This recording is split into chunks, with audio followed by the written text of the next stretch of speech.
दादांच्या स्मारकाच्या लोकार्पणासाठी आपण इथे उपस्थित आहोत। खरं तर या गोष्टीचा मनापासून आनंद आहे की आपण अगोदरही काही मान्यवरांनी सांगितलं की जेटी दादांच्या कामाच्या संदर्भात मला असं वाटतं की अशी माणसं अलीकडच्या काळात फार दुर्मिळ, ज्याला आपण म्हणतो की शोधूनही आपल्याला सापडू शकणार नाहीत। आपण मला असं वाटतं की हा जेटी दादांचा जो स्मारक आज इथे केलाय, हा स्मारक म्हणजे त्यांच्या कार्याला खऱ्या अर्थाने आदरांजली वाहण्याचा हा आजचा कार्यक्रम आपण समजतोय। आज त्यांचा खरं तर जन्मदिवसच आहे आणि आज त्यांच्या जाण्याने 25-26 वर्षानंतर देखील आज आपण त्यांच्या कार्याची आठवण ठेवतोय। मला असं वाटतं की ही धुरंधर जी मंडळी त्या जिल्ह्यात जी होऊन गेली, त्यांच्याकडनं खऱ्या अर्थाने शिकण्यासारखं होतं। त्यांच्याकडे शिक्षण होतं, दूरदृष्टी होती, नेतृत्व करण्याची धमक होती। या सगळ्या गोष्टी असताना देखील सहकारात वाहून घेऊन, म्हणजे अगदी मला आज सकाळी बरेचसे वडीलधारी मंडळी भेटली ज्यांनी जेटी दादांसोबत काम केलं। मला ते म्हटले की आम्ही इथं यायचो, त्यांच्यासोबत डबा खायचो। कोणी म्हटलं की मी जेटी दादांसोबत काही दिवस काम केलं, काही वर्ष काम केलं। आज ह्या सगळ्या लोकांनी ज्या कष्टातून हे युनिट उभं राहिलंय, आज इतक्या वर्षानंतर देखील आज सहकारातलं हे युनिट का राहिलं, तर त्या काळात ह्या लोकांनी माझ्या परिवाराचं युनिट वाढावं, याऐवजी सहकारात काही वाढलं पाहिजे हा मोठा विचार घेतला।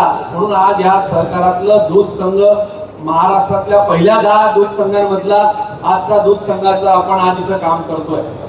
आज खरं तर स्वर्गीय जेटी दादांना मी कधीही पाहिलं नाही।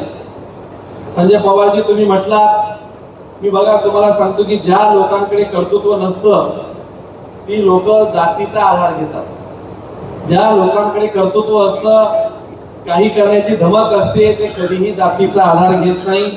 आपल्या जिल्ह्यातली कितीतरी अशी मंडळी आहे, आपण गिरीश भाऊंना पाहतो, गुलाब भाऊंना पाहतो, सूर्यदादांना बघितलं, अलीकडच्या काळात आपण झालेले आमदार पाहिलेत, MLC निवडणुका पाहिली।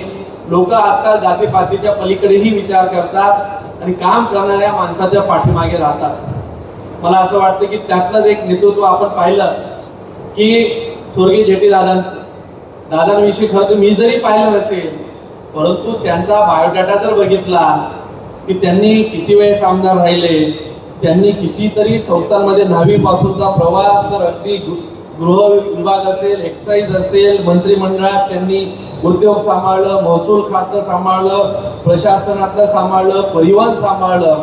इतकी सगळी मोठी जबाबदारी सांभाळून त्यांनी या भागाला एक मोठी चालना देऊन सहकार जिवंत ठेवला। खरं तर आमच्या सारख्या कार्यकर्त्यांसाठी हे शिकण्यासारखंच आहे की सामाजिक जीवनात काम करत असताना पद येतील, पद जातील। मला वाटतं की मी किती दिवस आमदार राहील, पुढची पिढी कोण मंगेश चव्हाण ओळखणार नाही की बाबा होता कोणी आमदार, परंतु या लोकांना काळ ओळखताय।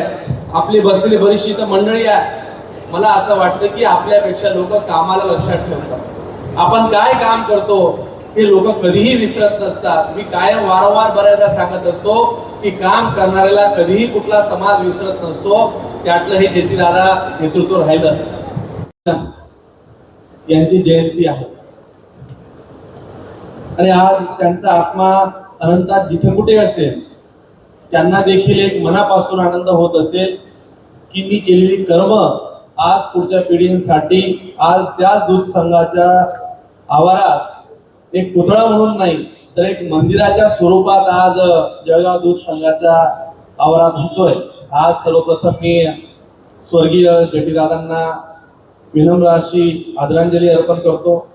आजच्या या दोन्ही कार्यक्रमांच्या निमित्तानं स्वर्गीय जेटी दादा महाजन यांचं स्मारक, शेतकरी प्रशिक्षण केंद्राचे नूतनीकरण झालेली इमारत व मुख्य दुग्ध शाळेचा आम्ही जो नवीन प्लांट चालू केला आहे, या दोन्हींचं लोकार्पण या कार्यक्रमासाठी मंचावर उपस्थित परमेश्वराने दिलाय।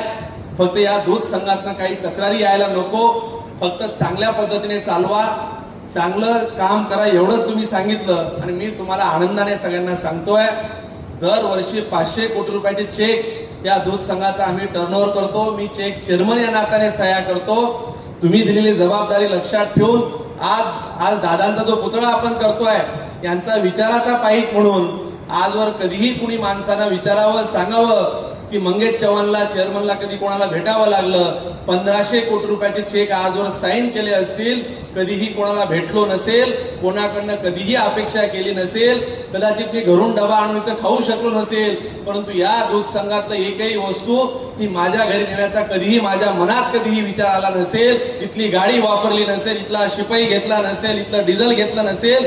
आज ज्या धुरींधरांनी हे जे दूध संघ उभा केला आहे, जर त्यांच्यासाठी जर काम करायचं असेल तर मला असं वाटतं की स्वच्छ आणि प्रामाणिक भावनेने काम करणं ही ज्या लोकांसाठी आदरांजली ठरणार असेल, त्याच विचारांचा पाईक म्हणून काम करण्याचा चेअरमन या नात्याने तुमच्या सगळ्यांच्या नेतृत्वात प्रामाणिक प्रयत्न करतो आहे.